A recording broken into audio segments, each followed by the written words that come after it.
Hadirin jamaah Jumat yang dimuliakan Allah Subhanahu wa taala.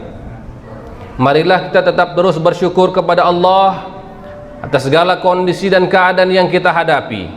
Sungguh tidak ada yang diberikan Allah Subhanahu wa taala kepada manusia kecuali diberikan dengan penuh hikmah.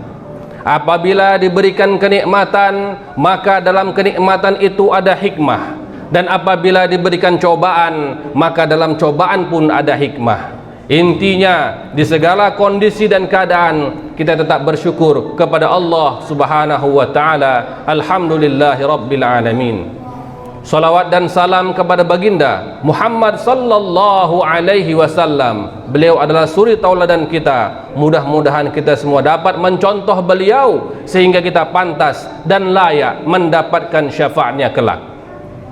Pada kesempatan Jumat yang berbahagia ini, dalam khutbah yang bertemakan jangan tertipu dengan dunia, karena yang disebutkan oleh moderator tadi itu judul khutbah minggu depan insyaallah. Khutbah kita pada Jumat ini ada tentang kehidupan dunia yang sering sekali menipu kita. Dan memang kalau kita lihat di sekeliling kita, bahkan mungkin diri kita semua sedang berlomba-lomba untuk mendapatkan sesuatu yang terbaik dalam kehidupan kita. Kita berbicara tentang rumah, kita ingin rumah yang terbaik, rumah yang paling megah, rumah yang paling besar, rumah yang paling wah. Kita ingin punya kendaraan, ingin punya mobil. Keinginan kita ingin punya mobil yang paling mewah, paling bagus, paling mahal. Sebut nama Ferrari, Lamborghini, Mercy dan sebagainya. Kita ingin. Berbicara tentang pakaian, kita ingin pakaian yang paling mahal, paling lembut, paling bagus.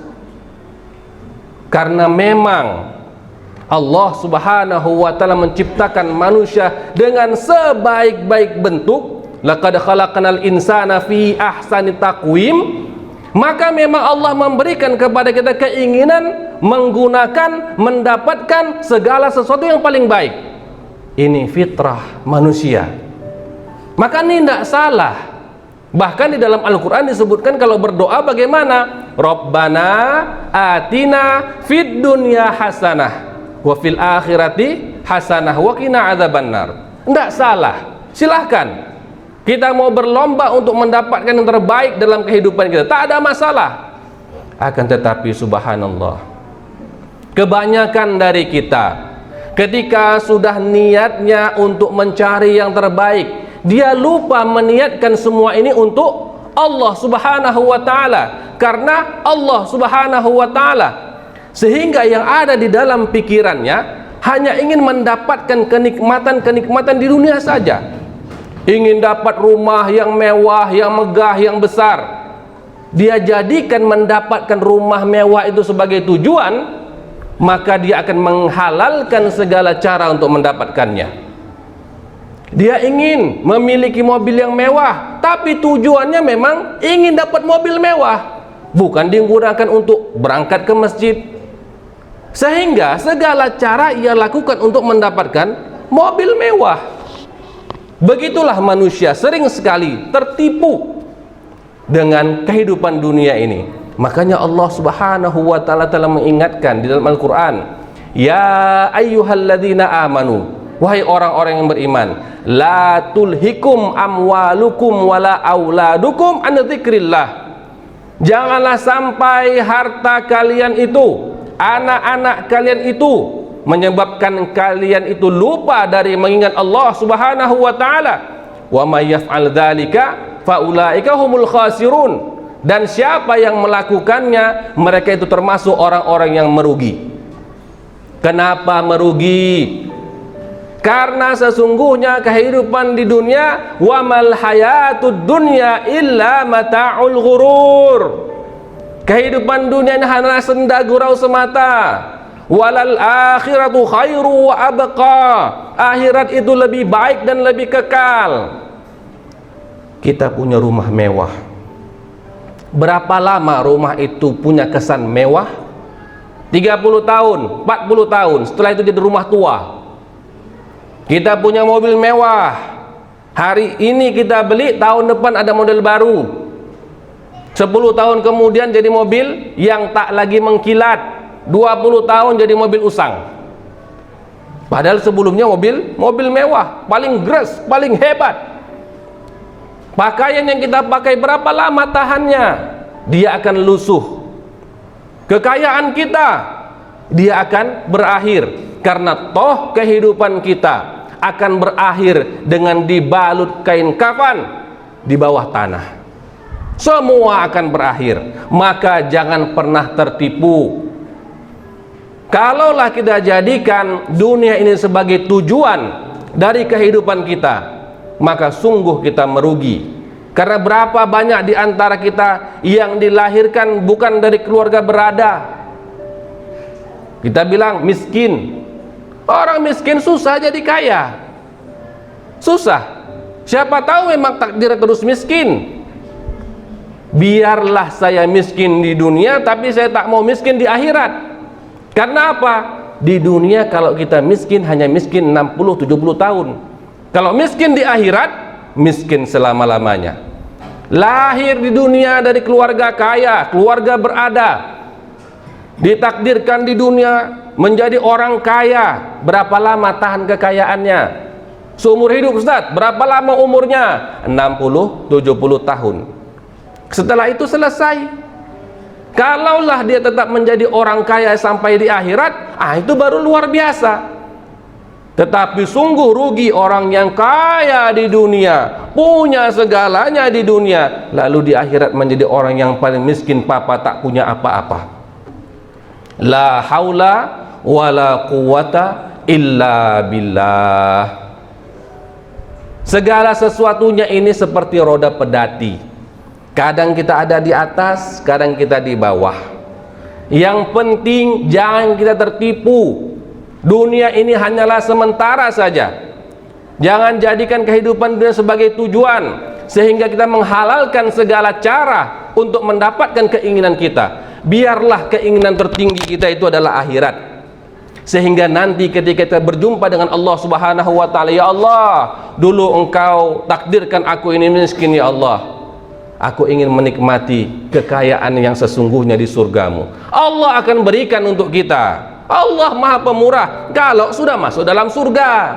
Kalau masuk neraka, tidak ada. Ya. Maka dari itu, ayolah kita semua lebih sadar diri bahwa umur kita tak panjang, harta kita tak kekal, mobil kita tak selamanya mewah, rumah kita tak selamanya bagus. Jadikan niat kita, tujuan kita mendapatkan semua yang ada di dunia untuk akhirat. Kalau tujuannya akhirat, maka semua akan baik. Jadi orang kaya baik, jadi pejabat baik. Ya, kenapa jadi orang kaya dermawan? Jadi pejabat dia membuat kebijakan-kebijakan yang baik.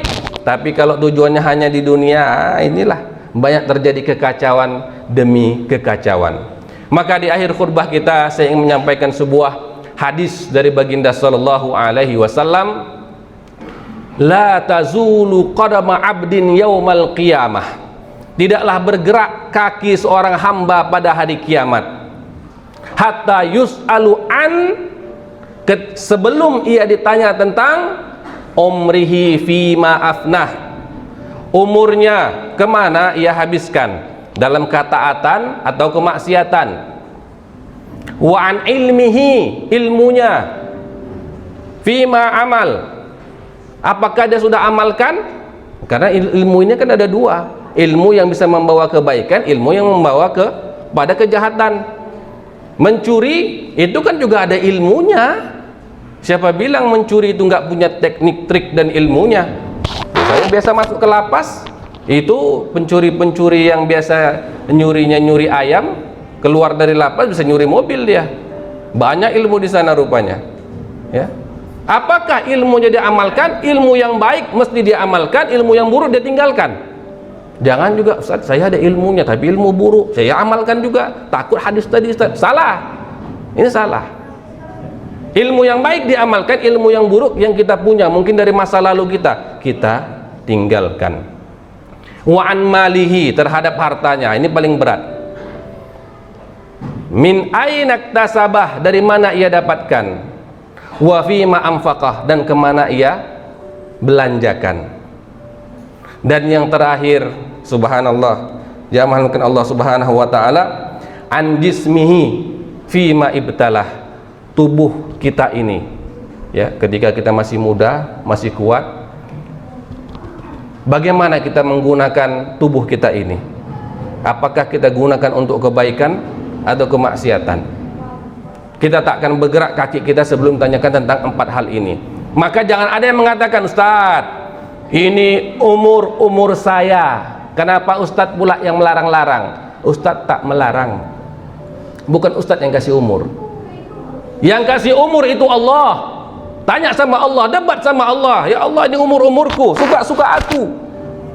Bilang sama Allah, Ustaz, ini harta saya, terserah sama saya, mau dari mana saya dapat, apakah berdagang, apakah jual sabu-sabu, jual ganja. Ini kan uang saya, Ustaz, terserah sama saya mau dapat dari mana dan kemana mau saya belanjakan. Mau saya ke nightclub, ke diskotik, suka-suka saya. Ustaz kok larang-larang? Ustaz tidak melarang, bukan Ustaz yang kasih uangnya. Siapa yang berikan harta itu kepada engkau? Allah. Debat sama Allah, ya Allah, ini harta-hartaku, kenapa engkau larang-larang? Nanti lihat apa yang Allah lakukan untuk harta kekayaanmu itu. Tubuhmu yang kuat itu, ini tubuhku, ngapa Ustaz larang-larang? Ustaz tak melarang. Yang memberikan tubuh itu Allah. Debat sama Allah, tanya sama Allah, kenapa kau larang-larang ya Allah? Nanti lihat apa yang Allah lakukan untuk tubuhmu. Tubuhmu yang kuat itu akan jadi apa nanti? Fa'tabiru ya ulil albab la'allakum turhamun. Barakallahu li wa lakum fil Qur'anil azim wa nafa'ni wa iyyakum bima fihi minal ayati wa dzikril hakim wa taqabbala minni wa minkum tilawatahu innahu huwas samiul basir.